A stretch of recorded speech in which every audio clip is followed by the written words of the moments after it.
Hello and welcome back to my Arkham Asylum series. This series is here to go over my ideas for what an Arkham Asylum remake would look like. To make it easier to digest, I have taken Arkham Asylum and split it into 3 parts: the beginning, middle, and end. This video goes over the last part of Asylum, from the Croc hunt up to right before Joker's party. Unfortunately, I won't be going over the final boss fight in this video because the changes that will be made to it are substantial, to say the least. Substantial enough that they deserve their own video. But there will be plenty of changes in this video, such as revamping old fights, creating entirely new ones, and tweaking the story of the game. If you're interested in this, watch my first 3 videos, where I go over some basic changes and then the first 2/3 of the game. And just so you know, there will be spoilers for the entire section of the game we're covering, which, as I mentioned earlier, is from the Croc hunt to right before Joker's party. As I mentioned, this first section is the Croc hunt. But to be able to enter Croc's lair, you must first pass through intensive treatment. There's an interesting predator fight where they use explosives to destroy the gargoyles you land on. The only thing here is that I think Batman should be able to use the voice synthesizer to tell the thugs to blow up certain gargoyles, which would knock out any thugs below it. Immediately after this, you enter the next room and start one of the most brilliant sections of the game. You're walking, then suddenly the game freezes. Then it crashes. Then the cutscene from the beginning and the game plays. This is a Scarecrow section, but it's great because it doesn't just play on Batman's fears. It uses the player's own fear. After the game crashes, a variation of start and cut scene plays out, where Batman is now the person who's being arrested by Joker. That is, until Joker shoots you. Then it gives you a death screen with some completely made-up advice. This scene is excellent. Everything in this lead up to the final Scarecrow challenge is creative and well done. Honestly, the same is true for the first part of Scarecrow's section. It's just like the other 2.5 parkouring sections, but it's still really fun. My feelings change quite a bit when we get to the second section of this encounter. Here's the thing about the Scarecrow encounters. They're really cool, but I was always kind of disappointed with the final one. Scarecrow doses you again with Fear Toxin, and instead of getting a cool boss fight with Scarecrow, we get to beat up skeletons again. We even get to see another Titan, though this one is skeletal and much easier to take down. I think an actual Scarecrow boss fight would be much better. But how would this work? Batman would be fighting the giant Scarecrow. The Scarecrow would have giant sweeping attacks with his strange fingers. He would have the ability to breathe fear gas across the arena, forcing you to stay far away from the edge. He would slam his fingers into the ground like when he summons skeletons, but now it summons waves of fire that spread out in a circle from the point of impact. And he would have an attack where he would raise his hand in the air with the fist closed, then open it and release a swarm of shadow bats that act as homing projectiles, requiring you to use gadgets to knock them from the sky. To damage Scarecrow, you would have to break the vials of Fear Toxin attached to his fingers. This could be done in many ways. You could simply punch them until they break. You could use a quick bat flutter and pull a vial off his hand, then punch it while it flies towards you. You could place explosive gel on the floor, and when his hand is close to it, set it off to blow up vials. Once all 10 vials are destroyed, the giant Scarecrow will break down into a black fog that blankets the arena. Then Scarecrow, now normal size, would jump out. All you have to do is counter the attack and you'll throw him to the side. Then you'll begin punching him, and after a few punches, the nightmare world would fade away for good. When the hallucination fades away, you find that you're currently holding the real Scarecrow against a wall. You begin to interrogate him, asking him what Joker's plan is and who the Shadow Knight is. However, Scarecrow refuses to answer, instead asking if Batman fears not knowing what's coming next. You punch him again, then tell him he has one last chance. Scarecrow responds by claiming that the Shadow Knight is Batman's worst nightmare because he is willing to do anything for what he believes in, while Batman is too weak to even stop a criminal once and for all. He then stabs Batman with a syringe, asking Batman if he can see the truth. The hallucination that appears shows a figure like Batman, built completely out of shadows. He slams his fist into you, and the hallucination ends. Scarecrow has fled, and you begin to chase after him, going deeper into the asylum. Chasing Scarecrow is pretty straightforward. However, when you get to the group of thugs at the bottom, you would find that one of them is carrying a shield. To take him down, stun him with your cape and then jump over him. After tracking Scarecrow down to the sewers, Croc attacks him and drags him down into the depths of the sewer, which is a great showcase of what this next section will be like. Exploring Croc's prison is terrifying. You have no idea when he's going to strike, and the only thing keeping you safe is a small battering that you could very easily miss. That being said, this might be the one boss fight in the game that I'm not going to change at all. Much like the Scarecrow fights, the Croc hunt is an atmospheric masterpiece.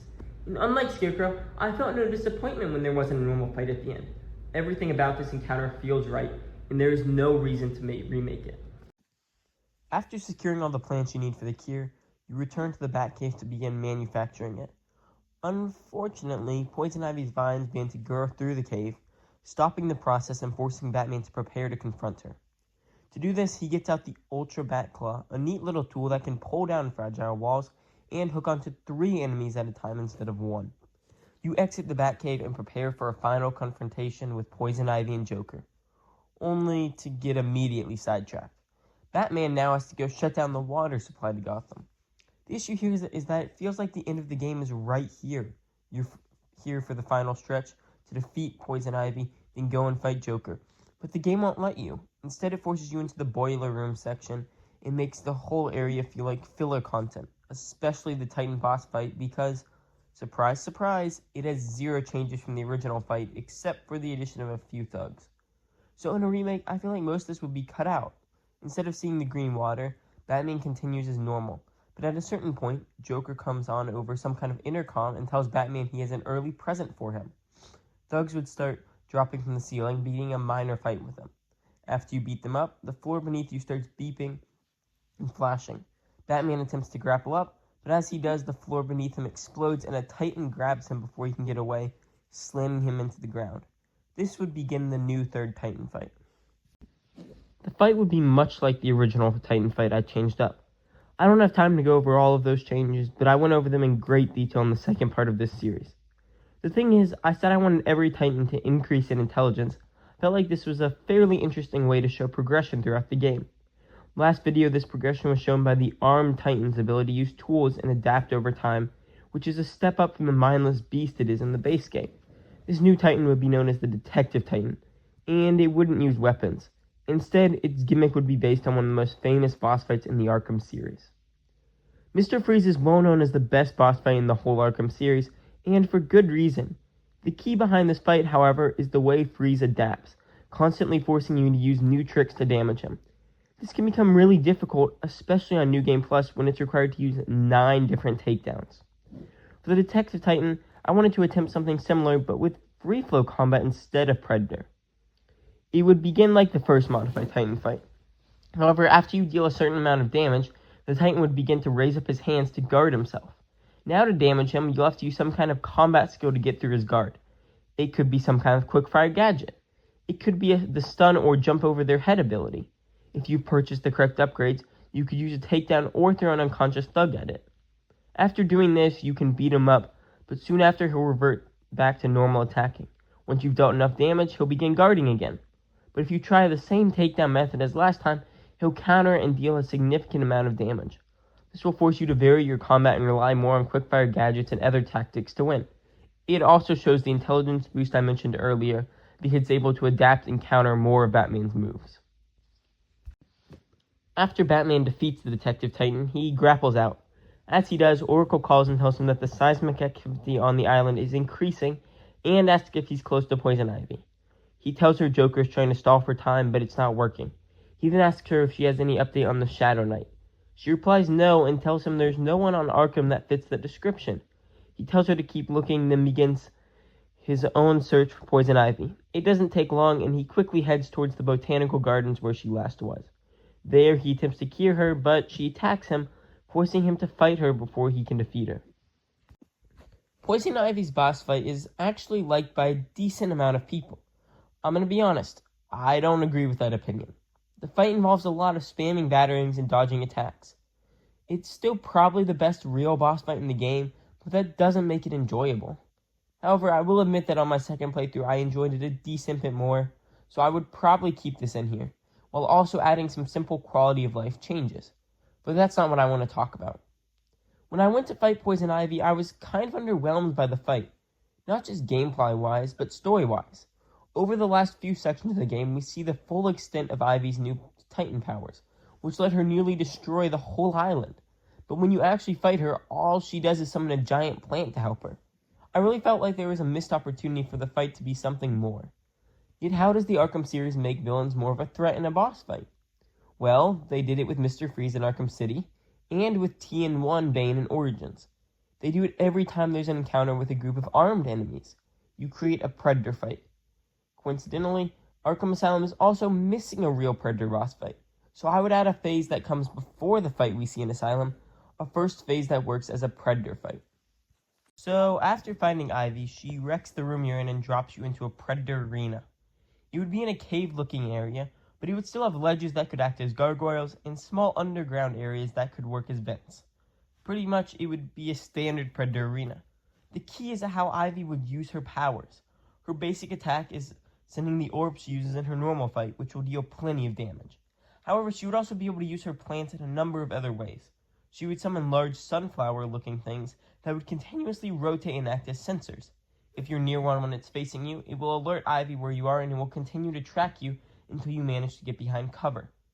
You could destroy these by approaching behind it and sawing through its stem with a batarang. This would alert Ivy where you are, which could also be used to set a trap for her.